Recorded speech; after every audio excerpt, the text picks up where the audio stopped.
When the galaxy collapsed, Order didn't die, it armed itself.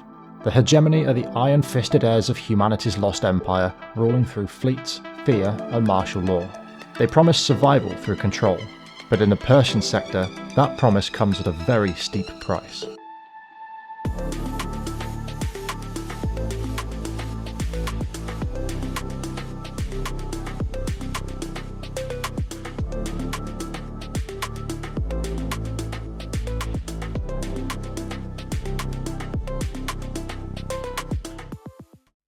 Imagine a shattered galaxy lost to darkness and chaos.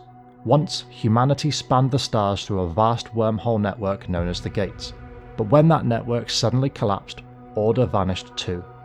In the ensuing Dark Age, warlords, pirates, and fragmented states fought over scraps of civilization.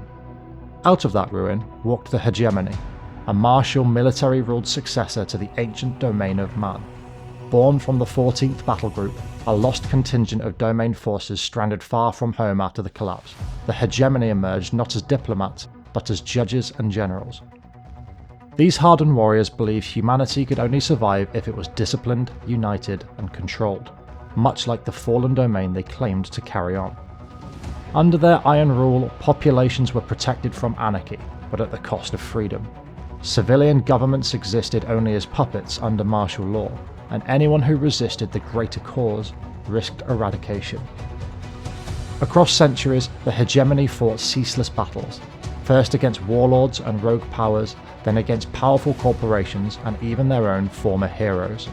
Despite crippling losses and bitter wars, they dominate the sector today as the largest faction, feared and reviled by some, respected and obeyed by others.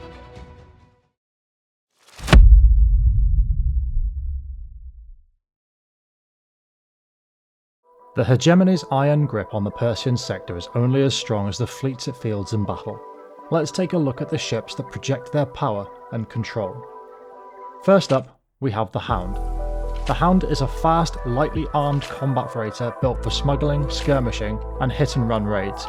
It trades durability for speed, making it ideal for harassment, pursuit, and early-game combat support rather than frontline combat. Next, we have the Kite. The Kite is a cheap, fragile interceptor used for scouting, distraction, and missile harassment. It excels at swarming enemies and forcing mistakes, but it can't survive direct combat. It's expendable by design. Next up, we have the Wolf. The Wolf is a fast, phase-adjacent skirmisher built around mobility and precision strikes. Using its teleport system, it flanks enemies, picks off vulnerable targets, and disengages before heavier ships can retaliate. Now, we move on to the destroyers. And first we have the Enforcer. The Enforcer is a heavily armoured destroyer designed to screen larger ships. It excels in destroyer-to-destroyer combat, absorbing fire and delivering brutal ballistic pressure, but its low speed limits it in larger battles. Next up, we move on to the cruisers, and first we have the Dominator. The Dominator is a slow, brutally armoured cruiser built to punch through the enemy's battle line. Packed with heavy ballistic weapons, it excels at sustained frontal assaults and overwhelming targets through raw firepower. Now we have the Falcon. The Falcon is a fast attack cruiser built for flanking, pursuit, and mid-range pressure.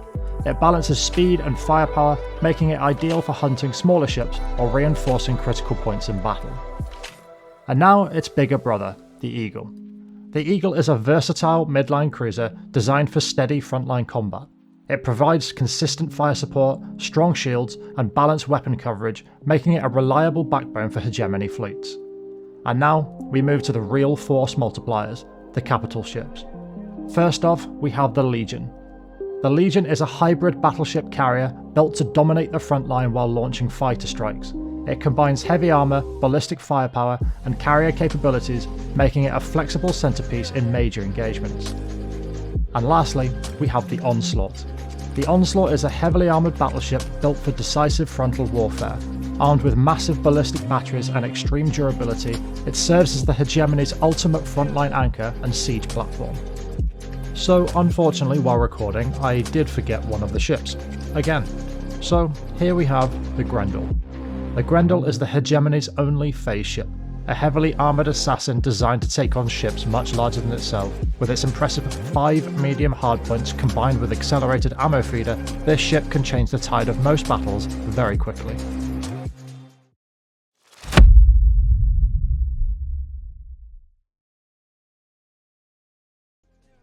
Hi everyone, this is our Hegemony weapons tier list. As usual, some of the Hegemony ships might benefit from using weapons outside of the Hegemony's allowed list, but we're doing a specific look at the Hegemony only kit.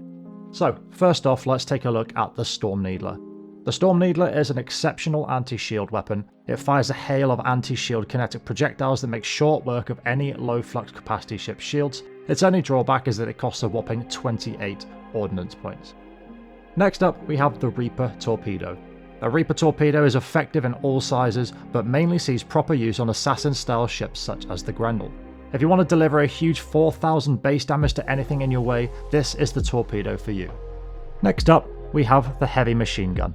The Heavy Machine Gun is an incredible anti-shield medium ballistic weapon. On a ship like the Enforcer, it will tear down an enemy's shields before they can react. Combine this with a captain that has the point defense skill to see an 830 meter range. Next up, we have the Hypervelocity Driver. The Hypervelocity Driver is a top tier medium ballistic sniper weapon able to shoot up to a staggering 1800 meters range and can pressure an enemy's flux capacity incredibly well. And next, we have the anti-armor counterpart to the HVD, the Heavy Mauler. The Heavy Mauler is of similar ilk to the Hypervelocity Driver, except it is anti-armor. The pair are often found working together and will put intense pressure on an enemy ship's armor, perfect for taking out ships that are trying to retreat.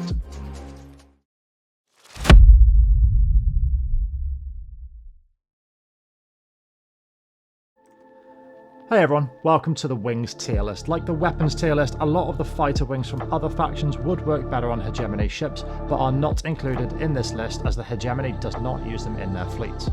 First off, we have the Longbow. Longbows are a very fast bomber wing. They carry a Sabo missile for anti-shield strikes and a burst PD laser to look after themselves. They are fairly weak, but useful if deployed with other fighters. Next up, we have the Khopesh. The Khopesh is armed with 2 Annihilator rocket pods. While fairly fast and quite tanky, the Khopesh struggles to dish out as much damage as other bombers, but it certainly does pressure enemy armor and PD systems.